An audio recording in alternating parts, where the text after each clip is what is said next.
tumeingiza hisia zetu, tumeingiza utamaduni ambao ni wa kisasa. Nazungumzia hivyo kwa sababu pale nyuma, hapo awali, kabla hii karne ya 21, hii karne ya 20, wazee wetu wanadhamini ndoa sana.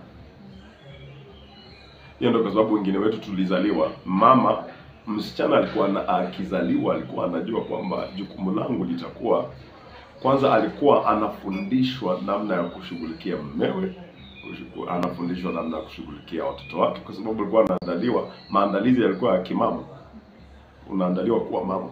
Lakini siku hizi kama alivyosema dada yangu hapa, ni kwamba mambo sasa yashabadilika.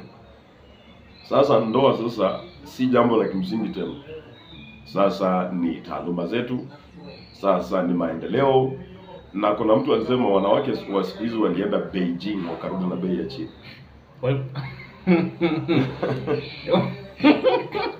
Rudia.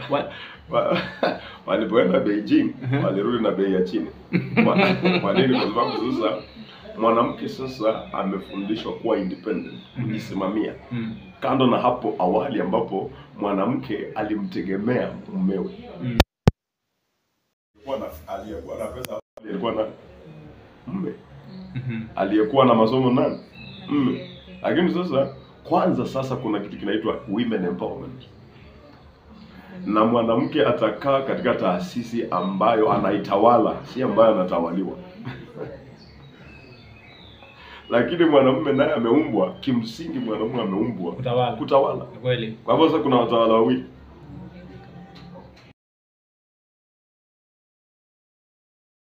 Na wewe pia unataka utawala. Na hakuna siku wafalme wawili wafalme wawili hawezi kaa zizi moja. Wafalme wawili hawezi kukaa katika kasri moja. Haiwezekani. Kwenye nyumba moja kweli. Kwa hivyo unapata sasa hizo kuhitilafiana katika mawazo na katika itikadi zinazofanya misingi ya maisha. Unapata sasa vijana wengi, anapata mwanamke wa siku hizi, mwanamke wa karne ya 21 amepewa nguvu zaidi kumliko, ana hela zaidi kumliko, ana kisomo zaidi kumliko. Kwa hivyo anasema bwana, sasa kama ni hivyo, mimi nataka kukaa katika taasisi ambayo nitatawala, na kama hakuna nitakayetawala basi acha nikae hivyo. Na sasa siku hizi kuna hapo awali kulikuwa na chips funga.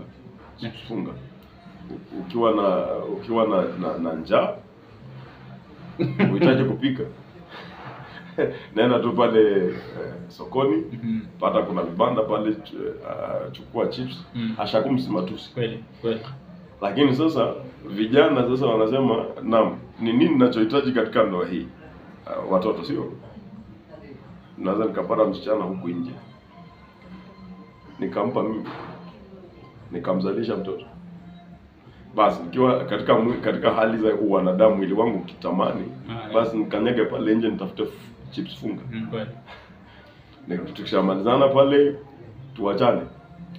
Kwa hivyo sasa ndoa sasa haipo, haina maana tena, haina mashiko tena. Kwa sababu sasa watu wako na njia za mkato za kutimiza haja za mwili. Jambo la pili, kando na sifa potovu za ndoa, jambo la pili ni kwamba pia hali ya uchumi inachangia. Kwa sababu sasa vijana wengi hawana kazi.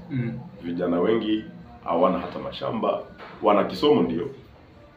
Lakini sasa namna hali ya maisha yamekaa, kijana anapoamka anaangalia hata mwenyewe kujikimu maisha yake mwenyewe, hajui ataanzia wapi. Na kwa sababu ndoa ni majukumu bwana, wajua kumtunza binti kama huyu, unajua sasa nywele karibu 3,000. 3,000 hiyo. Alafu sasa mavazi hujazungumzia kucha. Hujazungumzia chakula. Kaka, na umetoka nyumbani, wewe ukiangalia kwenye shelf yako unapata ni chumvi pekee unayo. Serikali naye anakuambia jitafutie kazi ama buni kazi. Hapo pako buni hapo unazungumzia kila siku. Unapoamka unaangalia jua sasa limechomoza, ndio hali ni nzuri, nina afya, lakini nitaenda wapi?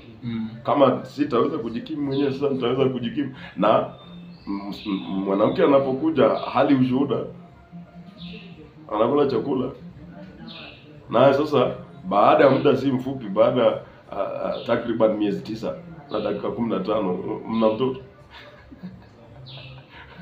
Mtoto anakula nini bwana? Kwa hivyo sasa kijana anasema nitatazamia hiyo ndoa kwenye sasa. Kwa hivyo ikiwa tutawapatia nguvu, naam, tuwape kazi, wawe na namna ya kujimudu, kwanza wakatunza hawa binti zetu, kwa sababu sasa binti wa karne ya 21 naye maisha yake amfanya namna gani? Apendi. Na kama katika ndoa utakuwa mwanamume wa providea familia yako, kuhakikisha kwamba jamii yako, mke wako, watoto wako wamekula, hakuna atakaye kusikia. Kwa nini wewe ni kichwa bwana kama wewe ukaleta chakula? Kwa hivyo hizo ni sababu tu mbili. Kama ungependa nitaendelea, lakini hizo sababu mbili ndio kuu zaidi. Kwa nini vijana wanaogopa? Si kwamba hawataki, wanaogopa kuoa. Ni wanaogopa kuoa. Sasa wangetaka, kama ungekuwa na uwezo, basi tungewauliza sasa, mbona bwana wewe una uwezo, umekomaa, mbona hutaki? Atakwambia si kwamba sitaki, lakini naogopa majukumu. Lakini anatamani.